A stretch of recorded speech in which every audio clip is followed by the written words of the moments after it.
سعید بن عامر رضی اللہ عنہ ایک صحابی ہیں جو کہ بڑے معروف صحابہ میں سے نہیں ہیں، لیکن ان کے کچھ واقعات ایسے ہیں کہ بڑے ایمان افروز واقعات، اور یہ وہ صحابی ہیں جنہوں نے اپنی زندگی بالکل ایک بیسک لیول کے اوپر گزاری اور بڑی ذمہ داری سے اپنی رسپانسبلٹیز کو پورا کیا۔ عمر رضی اللہ عنہ کے دور میں جب عمر رضی اللہ عنہ امیر المومنین بنے تو سعید بن عامر رضی اللہ عنہ عمر رضی اللہ عنہ کے پاس گئے اور ان کو جا کر ان کو یاد دہانی کرائی کہ اے عمر، اللہ تعالیٰ نے آپ کو ایک ذمہ داری دی ہے اور آپ اس ذمہ داری کو لیتے ہوئے لوگوں کے معاملے میں اللہ سے ڈریے گا۔ حالانکہ عمر رضی اللہ عنہ کا اپنا مقام، ان کا اپنا تقویٰ، ان کو کسی ریمائنڈر کی ضرورت تھوڑی تھی، لیکن صحابہ جو تھے وہ پھر بھی اس چیز کو اپنی ذمہ داری سمجھتے تھے کہ جب کسی کو کوئی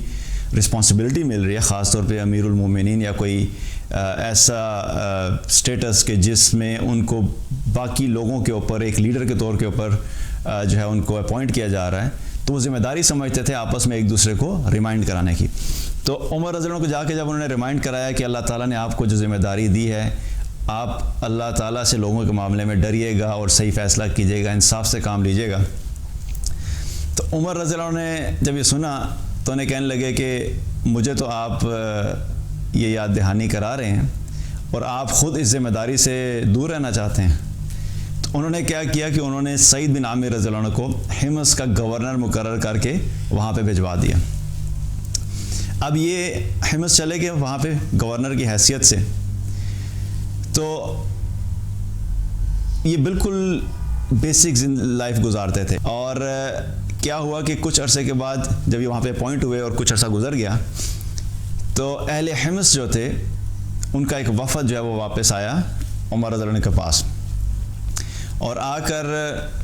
کہنے لگا کہ ہمارے علاقے میں بہت سارے فقراء ہیں، بہت سارے مفلس لوگ ہیں جن کے لیے ہمیں بیت المال سے امداد چاہیے ہے کہ آپ ہمیں کچھ مال دیجئے تاکہ ہم لوگوں کو دے سکیں، کیونکہ بہت سارے فقراء ہیں۔ تو عمر رضی اللہ عنہ نے کہا کہ ٹھیک ہے، مجھے لسٹ دو کہ کون کون سے لوگ ہیں جن کو مال کی ضرورت ہے، تو میں پھر اس کے حساب سے تم لوگوں کو مال دے دوں گا۔ جب لسٹ عمر رضی اللہ عنہ کے سامنے پیش کی گئی تو اس لسٹ میں سعید بن عامر رضی اللہ عنہ کا نام بھی تھا، گورنر تھے وہ حمص کے، تو ان فقراء کی لسٹ میں جو مفلس لوگ ہیں ان کی لسٹ میں سعید بن عامر رضی اللہ عنہ کا نام بھی تھا۔ جب عمر رضی اللہ عنہ نے دیکھا تو انہوں نے ان سے سوال کیا کہ یہ سعید بن عامر کون ہے؟ تو وہ لوگ کہنے لگے کہ یہ ہمارے گورنر ہیں۔ تو عمر رضی اللہ عنہ کہنے لگے کہ تمہارا گورنر کیا مفلس ہے؟ تو وہ لوگ کہنے لگے جی بالکل، اللہ کی قسم ان کے گھر میں کئی دن تک چولہا بھی نہیں جلتا، ان کے گھر میں کئی دن تک چولہا بھی نہیں جلتا، اتنے وہ غریب ہیں۔ تو عمر رضی اللہ عنہ نے جب سنا تو ان کی آنکھوں سے آنسو جاری ہو گئے، کیونکہ خود ہی اپوائنٹ کیا تھا انہوں نے، ان کی آنکھوں سے آنسو جاری ہو گئے، اور 1000 دینار جو ہے ان کو پکڑائے، اس وفد کو دیے اور ان سے کہا کہ جا کے یہ سعید بن عامر کو دے دینا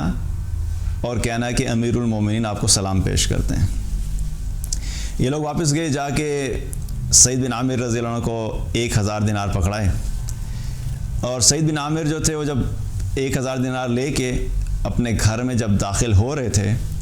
تو اونچا کہہ رہے تھے انا للہ و انا الیہ راجعون، اور جب یہ کہتے ہوئے گھر میں داخل ہوئے تو جو ان کی بیوی تھی جب انہوں نے سنا تو کہنے لگی کہ کیا ہو گیا، خیریت ہے، کوئی بڑا معاملہ پیش آ گیا، کہیں امیر المومنین کی وفات تو نہیں ہوگی؟ تو سعید رضی اللہ عنہ کہنے لگے کہ اس سے بھی بڑا معاملہ پیش آیا ہے، ہمارے گھر میں فتنہ داخل ہو گیا ہے۔ تو ان کی بیوی کہنے لگیں کہ اگر گھر میں فتنہ داخل ہو گیا ہے تو گھر سے نکال دیں اسے۔ تو اپنی بیوی سے کہنے لگے کہ اچھا، اس فتنے کو گھر سے نکالنے میں میری مدد کرو گی؟ تو ان کی بیوی کہنے لگی بالکل مدد کروں گی، کیوں مدد نہیں کروں گی؟ تو انہوں نے کہا کہ یہ پکڑو، یہ 1000 دینار ہے، یہ 1000 دینار اس کو جا کے غریبوں میں بانٹ دو۔ اور ان کی جو بیوی تھی ان کو بھی پتہ تھا گھر کے حالات کیا ہیں، گھر میں چولہا نہیں جل رہا تو اس کا مطلب کہ کھانے کا بھی مسئلہ ہے، کچھ پکانے کے لیے نہیں ہے۔ اس کے باوجود 1000 دینار آئے اور ان میں سے سعید رضی اللہ عنہ نے یہ نہیں کہا کہ 1000 میں سے چلو 500 رکھ لیتے ہیں اور 500 دے دیتے ہیں، حالانکہ صدقے کے اعتبار سے ریکمینڈڈ بھی کیا ہے کہ کچھ اپنے لیے رکھ لیا جائے اور کچھ اللہ کی راہ میں خرچ کر دیا جائے۔ لیکن صحابہ میں سے کچھ ایسے تھے جنہوں نے اپنے لیے زندگی کو بالکل محدود اور بہت ہی بیسک رکھنا پسند فرمایا، اور انہوں نے سارے 1000 دینار اپنی بیوی کو پکڑائے اور کہا کہ جا کے غرباء میں تقسیم کر دو،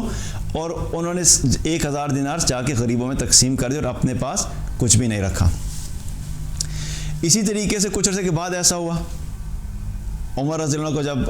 پتہ لگا تو عمر رضی اللہ عنہ نے پھر 1000 دینار ان کو دیے، اور جب وہ دوبارہ 1000 دینار لے کے گھر پہنچے اور ان کی بیوی کو پتہ لگا تو ان کی بیوی کہنے لگی کہ اللہ کا شکر ہے کہ اللہ تعالیٰ نے ہمارے لیے یہ بھجوا دیے۔ تو ایسا کرتے ہیں کہ ہم ایک کوئی غلام لے لیتے ہیں جو ہمارے کام آ جائے، کام وغیرہ کر لیا کرے گا، اور ہم گھر کی ضرورت کی کچھ چیزیں لے لیتے ہیں۔ تو سعید رضی اللہ عنہ کو کہنے لگے کہ میں تمہیں اس سے بہتر آپشن نہ دوں، میں تمہیں اس سے بہتر رائے نہ بتاؤں؟ تو کہنے لگی اس سے بہتر کیا ہے؟ تو کہنے لگے کہ ہم یہ مال اس کو واپس دے دیتے ہیں جس نے ہمیں دیا ہے، یہ مال ہم ان کو واپس دے دیتے ہیں جس نے ہمیں دیا ہے۔ تو کہنے لگی وہ کیسے؟ تو کہنے لگے کہ یہ مال ہم اللہ کو قرض حسنہ دے دیتے ہیں۔ قرآن میں بھی اللہ تعالیٰ نے فرمایا نا، من ذا الذی یقرض اللہ قرضا حسنا فیضاعفہ لہ اضعافا کثیرا، کون ہے جو اللہ کو قرض حسنہ دے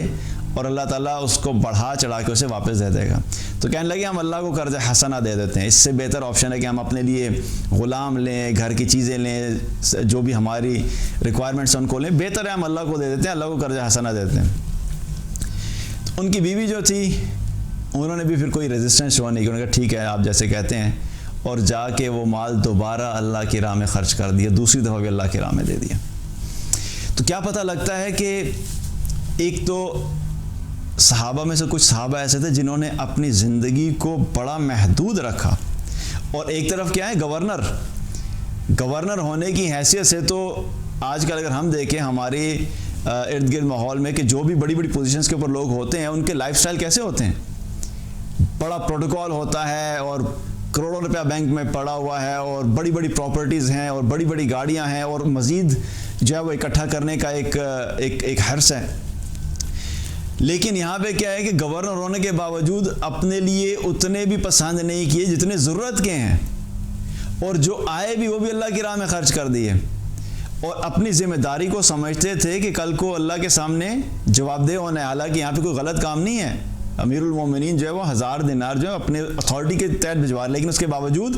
اس مال کو اپنے اوپر خرچ کرنے کے بجائے انہوں نے اللہ کی راہ میں خرچ کیا۔ اور دوسری بات کیا پتہ لگتی ہے کہ ان کی اپنی بیوی جو تھی وہ بھی صالحہ تھیں، اور یہ بہت بڑی اللہ کی طرف سے بلیسنگ ہوتی ہے کہ خاوند بھی اللہ سے ڈرنے والا ہو، دین پہ چلنے والا ہو، اور بیوی بھی اللہ سے ڈرنے والی اور دین پہ چلنے والی ہو، اور دونوں کو دنیا اور آخرت کی جو ہے وہ حقیقت کا پتہ ہو کہ ہماری آخرت کتنی امپورٹنٹ ہے، اور دونوں اس چیز کے لیے اس چیز کی حریص ہوں دونوں کہ ہم اپنی آخرت کو کس طرح بہتر بنا لیں۔ کیونکہ اکثر کیا ہوتا ہے کہ میں نے بہت سارے ایسے کیسز دیکھے کہ خاوند دیندار ہے لیکن بیوی جو ہے وہ لبرل ہے۔ اب خاوند جو ہے وہ بیچارہ کیا کہتا ہے، وہ چاہتا ہے کہ میں ایک دیندار زندگی گزاروں، گھر کے اندر ایک دینی ماحول ہو، ہمارے گھر کے اندر جو بچے ہیں وہ ایک اچھے مسلمانوں کی طرح زندگی گزاریں، لیکن بیوی جو ہے وہ لبرل ہے، اس کو کوئی لینا دینا نہیں دین سے۔ اب یہ الگ ڈسکشن ہے کہ جی ایسے کیسے ہو گیا کہ خاوند دیندار تھا اور بیوی لبرل ہے۔ ہو سکتا ہے کہ شادی کے وقت غلطی ہوگی وہ چوائس کرنے میں، ہو سکتا ہے بعد میں اللہ نے کسی ایک کو ہدایت دے دی اور دوسرا ابھی تک جو ہے اسی طریقے سے زندگی گزار رہا ہے۔ لیکن کسی بھی صورت میں اگر کوئی ایک خاوند یا بیوی میں سے کوئی ایک جو ہے وہ دین پر نہیں ہے تو ایسی سچویشن میں زندگی گھر کے اندر بڑی مشکل ہو جاتی ہے، کیونکہ ایک چاہتا ہے دیندار زندگی ہو، دوسرا چاہتا ہے لبرل زندگی ہو، اور دونوں کے اندر اکثر کیا ہوتا ہے، بحث و مباحثہ ہی چلتا رہتا ہے۔ تو یہاں پہ کیا پتہ لگ رہا ہے کہ یہ بھی بڑی بلیسنگ ہے کہ خاوند بھی اللہ سے ڈرنے والا، بیوی بھی اللہ سے ڈرنے والی۔ خاوند کے نزدیک بھی آخرت کی امپورٹنس زیادہ ہے، بیوی کے نزدیک بھی آخرت کی امپورٹنس زیادہ ہے. خاوند بھی یہ چاہتا ہے کہ ہم دنیا میں بھی کامیاب ہوں اور آخرت میں بھی کامیاب ہوں, اور بیوی بھی یہی چاہتی ہے کہ ہم دنیا آخرت دونوں میں کامیاب ہوں. اور جب خاوند کوئی کام کرنے کے لیے کہتا ہے جس سے ہماری آخرت بہتر ہو سکتی ہے, تو بیوی بجائے اس کے کہ اس سے ریزسٹنس کرے, وہ اس کے ساتھ سپورٹ کرتے ہیں. وہ بھی کہتے ہیں ٹھیک ہے آپ یہ کہہ رہے ہیں بالکل ٹھیک ہے, اور لیکن یہ اسی وقت ہی ممکن ہوتا ہے کہ دونوں کے دل میں جو ہے یہ اس چیز کی امپورٹنس ہو کہ آخرت ہمارے لیے کتنی اہم ہے. تو یہاں پر کیا پتہ لگتا ہے کہ جب سعید رضی اللہ عنہ نے مال خرچ کرنے کا کہا تو بیوی نے دونوں دفعہ جو ہے کیا کیا, انہوں نے سپورٹ کیا. انہوں نے ایسا نہیں کہا کہ نہیں یہ تو کوئی بات نہیں ہے, آپ ٹھیک ہے آپ اللہ والے ہیں, آپ نے جو کرنا ہے کریں, میں تو پچھلے اتنے عرصے سے جو ہے میرے پاس جو ہے وہ اچھے کپڑا ہی کوئی نہیں ہے, میں کم از کم 2-4 جوڑے تو بنوا لوں, میں کم از کم گھر کے اندر کوئی نیا صوفہ سیٹ تو ڈال لوں, گھر کے اندر جو ہماری کراکری ہے وہ ہمارے کپ بھی 6 مختلف قسم کے کپ ہیں, تو کم از کم ایک نیا ٹی سیٹ ہی لے لیتے ہیں کیونکہ ہم لوگ کیا ہیں, ہم لوگ آخرت کو بھول کے دنیا کو امپورٹنس دیتے ہیں نا. تو بہرحال میں یہ نہیں کہہ رہا کہ اگر مال اللہ نے دیا ہے تو اس میں سے اپنی ضرورت کی چیزیں لینا یا ضرورت پہ خرچ کرنا اجازت نہیں ہے, لیکن کچھ صحابہ نے اپنی زندگی کو ضرورت سے بھی نیچے رکھا, اور اس کی وجہ یہ بھی تھی کہ یاد رکھیے کہ جتنا مال زیادہ ہوگا, جتنی آسائشیں زیادہ ہوں گی, جتنی ہم گھر کے اندر چیزیں اکٹھی کریں گے, پھر حساب بھی اسی حساب سے ہوگا. اور کچھ صحابہ کو اس چیز کی بڑی فکر تھی, اس لیے انہوں نے اپنی زندگی کو بالکل ہی بیسک سے بھی نیچے رکھا تاکہ آخرت میں ہمارا حساب بھی نہ ہو سکے. تو سعید بن عامر رضی اللہ عنہ نے کیا کیا, دونوں دفعہ جب مال آیا تو دونوں دفعہ کیا کیا, اس کو اللہ کی راہ میں خرچ کر دیا.